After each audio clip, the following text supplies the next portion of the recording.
I had the honor and the privilege, and I'll call it that straight up, to see Once Upon a Time in Hollywood last Thursday on opening night. Now, keep in mind, this is a small area. The Tullahoma Regal Theater went to see it at 10 o'clock, so you can imagine it was a ghost town. I think altogether, counting my four friends or three friends that was there was only six people in the whole theater. But nonetheless, this was my first time seeing a Tarantino movie in theater, and Quentin Tarantino has pretty much been my favorite director ever since I've seen Pulp Fiction. And if it wasn't for seeing Pulp Fiction, I probably wouldn't make my own movies today. That being said, I should get out of the way that, yeah, I'm a Quentin Tarantino fanboy, but that's probably one of the reasons why I consider this movie to be probably the best movie I've seen all year in general.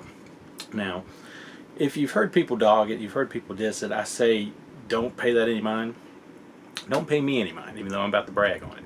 Just go check it out and give it your own personal opinion. But if you like Tarantino movies and you like his dialogue, then I think you're going to love this movie because, for the most part, there's really no plot.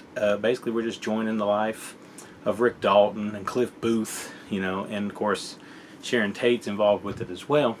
And the way it works is he's kind of at the end of his career. It's kind of a hangout movie. I think Tarantino described it as a hangout movie on a podcast recently, and that's pretty much what it is. It's Hollywood. It's 1969. You got the Manson family thing hanging over it. It's really a cool dynamic, even if there isn't that much of a plot, because basically everything that happens, you're kind of just waiting for that one fateful night that everybody knows about. But it being Once Upon a Time in Hollywood, you can expect things to get pretty exaggerated, kind of like the whole Bruce Lee thing that people are complaining about. I mean, I don't know Bruce Lee personally, so he probably could have been an asshole. I think I read somewhere that he was an asshole. And I like Bruce Lee movies. I have the box set just over there, but I'm not losing any sleep over Bruce Lee kind of looking like a jerk in the movie.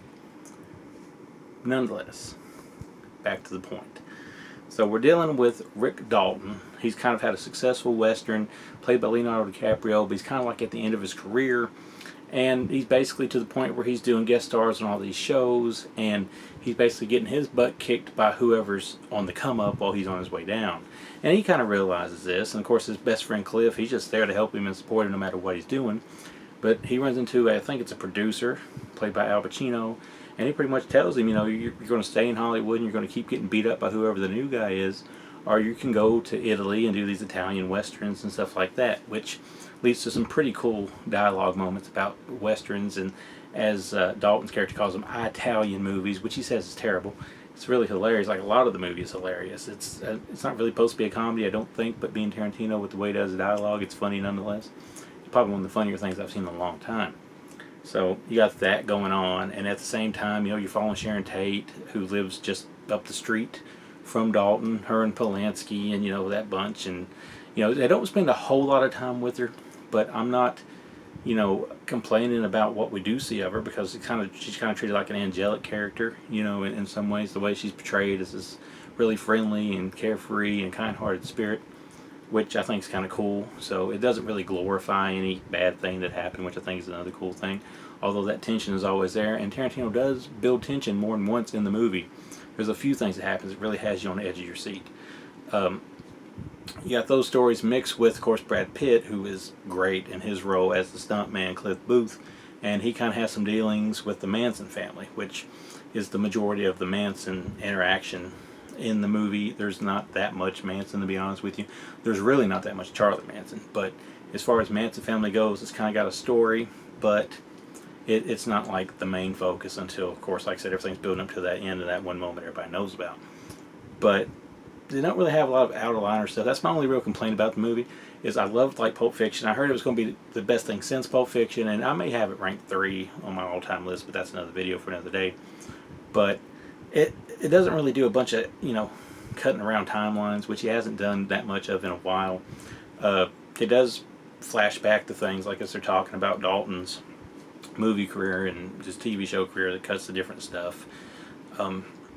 It's definitely a Tarantino movie, and I think that's a great thing. And I think maybe it's his most personal movie in a lot of ways, because with Dalton, it's kind of like at the end of his career, kind of, or he feels like he's at the end of his career, and he says a lot of things that you kind of wonder if Tarantino himself doesn't at times think the same way about himself. So I think even though it's set in 1969 and it's all that time back in the day, it's that time period that I think there's a lot of personal things from Tarantino that gets put in there as well. and a bunch of hilarious stuff, as I said. And plus the ending, I ain't spoiling the ending. The ending is amazing. It's probably one of the biggest surprise endings I've seen in a long time.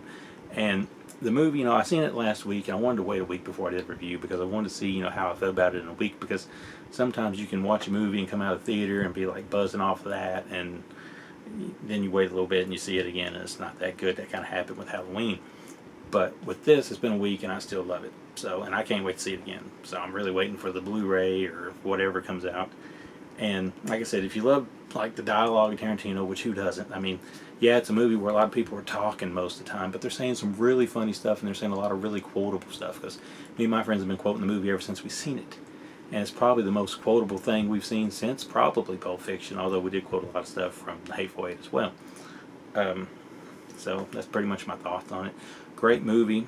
I definitely would give an Oscar nod to, Leonardo DiCaprio, Brad Pitt, and Margot Robbie, really, because they do really great in this thing. They carry this like they're supposed to, and it is a wonderful movie, and it is one that manages to be that way without really having that much of a plot. So, if you're thinking about seeing it, I recommend doing it because the way I look at it, it's like an 8 out of 10, a 4 out of 5, probably the best overall movie I've seen this year, and I think if you like anything Tarantino's done, you'll probably enjoy it.